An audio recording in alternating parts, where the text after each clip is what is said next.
kadusome iki cyane Samuel wa mbere 17:3-4 kugeza kuri 36. Samuel wa mbere 17:34-36.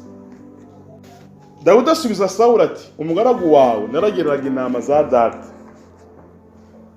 iyo zategwaga n'intare cyangwa idubu zigakura umwana w'intama mu mukumbi. Hano turabona Dawidi ahagaze muri preza ariko akonexe preza na pasi.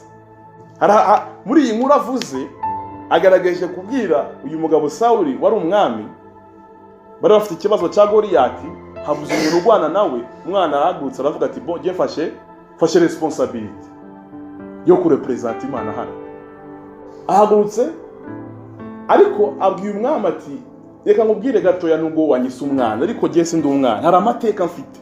Uyu munsi nje gukiza abantu. Idubu n'intambwe nakizaga intama hakurya, amen amen, intama uyu munsi n'abantu.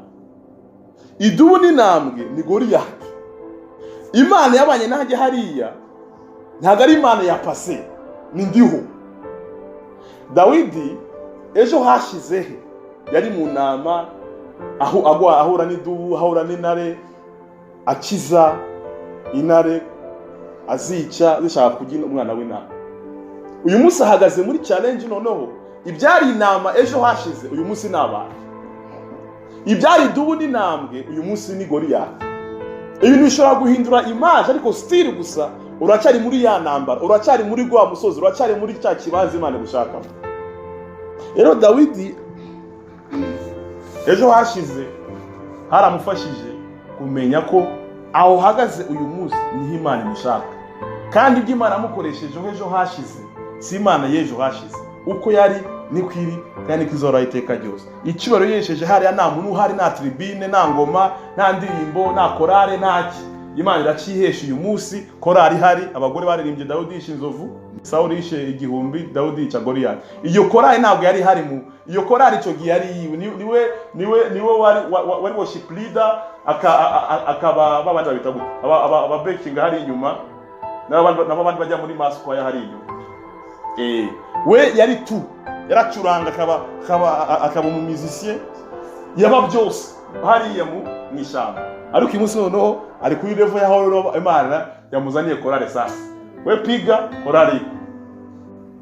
Nusubiza amaso inyuma ibyo wanyuzemo, ibyo wagiye ucamo bishobora gufasha kumenya Imana gushaka. Inyuma y'intama zase byagaragaza iki? Ubuyobozi. Yayobora gikisi intama. Uyu munsi muri preza ahagaze mu biki? Ahagaze mu bana. Habuze umuntu ujya imbere y'abandi. Okay, iyabanye nanjye hariya mu nama, rekibaye nanjye hano mu bana. Iyo ubona ubuzima bwawe bukurikirana ubuyobozi iki, nujye muri byinshi. Uri umuyobozi nyine muri wowe. None ubuzima bwawe urangwa n'umutima wo gufasha abantu parcours yawe, nujye muri byinshi. Bibaza ko ari ikintu cyakumanutseho ku kanya gutyo tu ubikora bitakuvunye, bikoze bawukomera amashi batabukomera amashi haci bigutwaye. Dawidi ntamukomeraga amashi ariko tu petit ana enjoy mwishamba. Uzi ko ikina ariko wikinare muri umwaka muri kino gihe nindira fate selfie nindira cunga ko turajyana kugira ngo isi yose ibibone. Ariko we nta muntu waruha ntasi n'abantu yanatiwe inama nizizi wabone izinamushimira rekada papi kandi ataha mu rugo normal nta n'umuntu wabimenye ko yishinari. Ari icyo byamenyekanye uyu munsi bashaka kumubuza gufata responsibility kandi habuze umuntu ujya kutabara.